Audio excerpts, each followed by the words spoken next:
नमस्कार मित्रांनो. आज दिनांक 26 फेब्रुवारी 2024. थोडस एका गोष्टीवर विषांतर करावं असं दिसतोय, कारण की खूप दिवस झाले ह्याही विषयावर मला बोलायची इच्छा होती. ज्यावेळेस मी माझा प्रोफेशनल व्हिडिओ बनवला किंवा माझ्या सक्सेस बद्दलचा व्हिडिओ बनवला, त्याच्यामध्ये ही गोष्ट अतिशय गरजेची होती किंवा गरजेची आहे ही आपल्या सगळ्यांना सांगितली पाहिजे. आणि मागच्या 8 दिवसापासून राजकीय पक्षांच्या समोर आता पुणे पोलिसांच्या समोर गहन यक्ष प्रश्न समोर आलाय आणि त्याच्यामध्ये कुठेतरी माझा मध्यमवर्गीय युवक पोळला जातोय असं मला वाटतोय. त्यामुळे मी आज ह्या विषयाचं विषयांतर करतोय. आजच्या विषयाचं नाव असणार आहे माझा मध्यमवर्गीय युवक व नशा. खरोखर व्यसनाच्या आधी न जाऊन माझा मध्यमवर्गीय युवक हा वाया जातोय. मध्यमवर्गीय व्यक्ती ऑलरेडी जे आर्थिक दृष्ट्या मागास होतोय तो अधिकाधिक मागास होतोय. आणि त्याही पेक्षा सगळ्यात महत्वाचं म्हणजे माझा उद्याचा भारत हा व्यसनाधीन होतोय. हे सगळ्यात दुर्दैवाची गोष्ट आहे. मित्रांनो, एक गोष्ट सांगायला मला नक्की आवडेल. माझ्या माझं जे भूतकाळ होता त्याच्याबद्दल आपण सगळे जाणतात. त्याच्यातलाच एक पार्ट आहे की माझ्या वडिलांचं पान स्टॉल होतं आणि मी अतिशय लहान वयापासून पानाच्या दुकानावर बसत होतो. परंतु अभिमानाने सांगतो, जेवढे लोक मला ओळखतात, ती लोक पर्सनली जे मला ओळखतात ती लोकही तुम्हाला खरंच सांगू शकतील की मिलिंद संपगावकर हा बडीशोप सुद्धा खात नाही, सुपारी नाही, बडीशोप नाही. ह्या मागचं कारण आहे, मी आधीपासून ह्या गोष्टी ज्या वाईट आहेत त्या करायच्या नाही हे मनामध्ये बांधून ठेवलं होतं. आणि त्याच हिशोबाने आजही मी त्या स्टेप्सवर चाललोय. कुठलंच व्यसन, मग ती बडीशोप आयुर्वेदिक आहे का नाहीये याही वादात मला पडायचं नाहीये. परंतु मिलिंद संपगावकर बडीशोप सुद्धा खात नाही. आणि ही गोष्ट मोठी काय, तर ती व्यक्ती वयाच्या 12व्या वर्षापासून जवळपास 20-21 वयाचा होईपर्यंत एका पान दुकानामध्ये जवळपास दिवसाला 3 ते 4 तास बसत होता. काही काही वेळेस शनिवार रविवारी तर 10-10, 12-12 तास मी पान दुकानात बसत होतो. म्हणजे मी त्या व्यसनाच्या सर्व ज्या वस्तू होत्या त्या माझ्या आजूबाजूला सहज असताना मी तिथं बसून मला कुठलंही व्यसन जडलं नाही. हेच सगळ्यात महत्वाची गोष्ट आहे.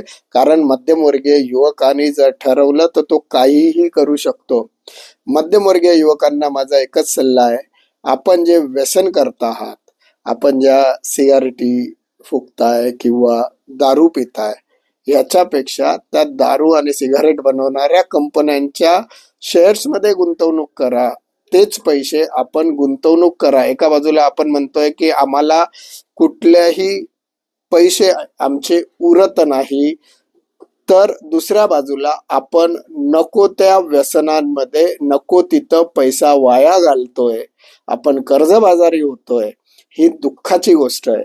आणि आपलं स्वतःचं आयुष्य तर आपण धोक्यात घालतोच आहे, त्याचबरोबर परिवाराचं भविष्य हे धोक्यात घालतोय. आणि एवढंच नाही तर माझा येणारा उद्याचा भारत ज्या सक्षम खांद्यावर मला न्यायचा आहे, ते खांदे सुद्धा वीक होत आहेत.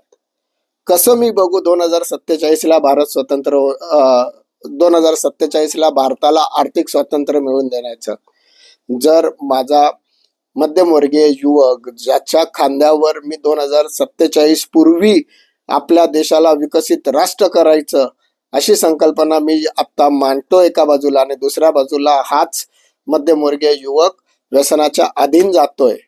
पुणे पोलिसांनी केलेली कारवाई खरोखरच अभिमानास्पद आहे. आता त्याच्यावर कोण काय बोलतोय, कोणी काय केलं, या राजकारणात आपल्याला न जाता जर पुणे पोलिसांनी एवढा मोठ्या प्रमाणात मादक द्रव्याचा साठा जर जप्त केला तर त्यांची ही कारवाई योग्यच आहे. परंतु हे मादक द्रव्य जर आपल्या युवकांनी खरेदी केलेच नाही तर ऑटोमॅटिक हे प्रकरण इथं थांबू शकतो. त्यामुळे आजच मनाशी खुणगात करा, कुठलंही व्यसन करायचं नाही. मला सरकारला एक अपील करायची आहे. एका बाजूला गुटखाबंदी करायची आणि दुसऱ्या बाजूला दुसऱ्या राज्यातून अथवा छुप्या मार्गाने गुटखे मिळून येऊ द्यायचे. तुम्ही रेव्हेन्यू का वाया घालताय? त्यापेक्षा त्याच रेव्हेन्यू मधून येणाऱ्या पैशातून जनजागृतीसाठी आपण सक्षमपणे का पावलं उचलत नाही? आपण व्यसनाधीन लोकांना व्यसनापासून मुक्त करण्यासाठी सक्षम असे उपाययोजना का करत नाही? जर व्यसन संपूर्ण राज्यात, देशात एकाच वेळेस जे काही व्यसनाचे प्रकार आहेत, जे काही मला इथं बोलायचे नाही आहेत, या सगळ्याच प्रकारांवर एकाच वेळी आळा का घातला जात नाही? आणि राहिला प्रश्न रेव्हेन्यूचा, रेव्हेन्यू कमवायला अनेक साधने आहेत, परंतु जी व्यक्ती व्यसन करू नको सांगून सुद्धा जर व्यसन करते, त्याला जर आपलं भलं आणि चांगलं आणि वाईट समजत नसेल, तर त्या व्यक्तीकडनं डबल रेव्हेन्यू का वसूल केला जाऊ नये याचाही विचार केला पाहिजे. माझी इच्छा आहे की माझा मध्यमवर्गीय बांधव, माझा मध्यमवर्गीय युवक हा कुठल्याही व्यसनाला बळी पडू नये. मला हे नाही समजत की मला अनेक लोक म्हणतात आम्हाला भरपूर टेन्शन आहे म्हणून आम्ही दारू पितोय. अहो, तुम्हाला टेन्शन आहे म्हणून तुम्ही दारू पिला आणि दारू पिल्याने तुमचं टेन्शन गेलं का? तुमचा आर्थिक प्रॉब्लेम जो होता तो सॉर्ट आउट झाला का? असं नाही ना. मग त्या दारूमध्ये जे पैसे तुम्ही वाया घातले तेच पैसे तुमचा आर्थिक प्रॉब्लेम सॉर्ट आउट करायला का वापरत नाही? जर एखाद्या व्यक्तीने विचार केला की आज जेव्हापासून तो दारू प्यायला लागला त्या दिवसापासून आजपर्यंत त्यांनी किती पैशाची दारू पिली, तेवढे पैसे जर त्यांनी गुंतवले असते, माझ्याकडे आम्ही सांगतो तेवढ्या पैसे त्यांनी गुंतवले असते तर आज त्याचे पैसे किती झाले असते? अहो, एवढे पैसे तुम्ही तुमच्या परिवाराला आज गिफ्ट करू शकले असते. आणि तेवढंच नाही बरं का, तुमचं आरोग्य सुद्धा चांगलं राहिलं असतं. हसत हसत आपण खूप वेळा कोविड मध्ये म्हटलं होतं की दारू पिणारा हा देशाच्या रेव्हेन्यूचा पाठीचा कणा आहे. चुकीचं आहे. अहो, उद्याचा भारत हा खोकळ्या लंग्सने अथवा लिव्हर खराब झालेला करायचा आहे का आपल्याला?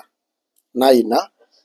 मी लोकमतच्या महामॅरेथॉन मध्येही बोललो होतो, जर आपल्याला आर्थिक स्वातंत्र्य मिळवायचं असेल 2047 पूर्वी, आपली वेल्थ मजबूत करायची असेल तर आधी आपली हेल्थ मजबूत पाहिजे. आणि हेल्थ मजबूत पाहिजे असेल तर आपल्याला निरोगी जगावं लागेल. आणि निरोगी जगायचं असेल तर आपल्याला व्यसनापासून दूर राहिलं पाहिजे. आजच्या व्हिडिओमध्ये मी माझ्या मध्यमवर्गीय मित्रांना एवढंच सांगेल, नुसता तुम्ही स्वतःचा विचार किंवा स्वतःच्या मौजेचा विचार करून कुठल्याही प्रकारचं व्यसन करू नका. कारण की तुमच्या व्यसनामुळे 2 लोकांना खूप मोठं नुकसान होणार आहे.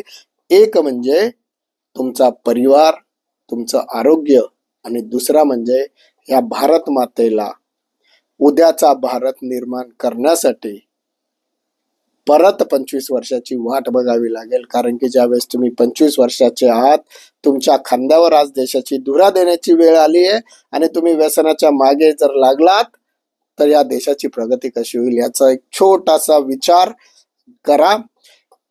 कुठल्याही प्रकारचे व्यसन करताना ते पैसे वाचवा, गुंतवणूक करा देशाच्या विकासात, स्वतःच्या परिवाराच्या विकासात आणि स्वतःच्या आरोग्यात वाढ करा. एवढीच माझी कळकळीची विनंती. स्वाभिमानाने बोलूया. मी मध्यमवर्गीय. नमस्कार. जय हिंद, जय महाराष्ट्र.